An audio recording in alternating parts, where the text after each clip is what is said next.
কবে আসছে? বলি পুজোর তো আর বেশি দেরি নেই গো।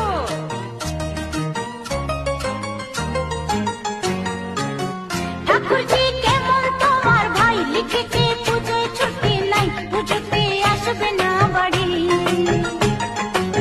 ঠাকুরজি কেমন তোমার ভাই লিখেছে পুজোয় ছুটি নাই, পুজোতে আসবে না বাড়ি। ও বৌদি, দাদা কবে আসছে? বলি পুজোর তো আর বেশি দেরি নেই গো।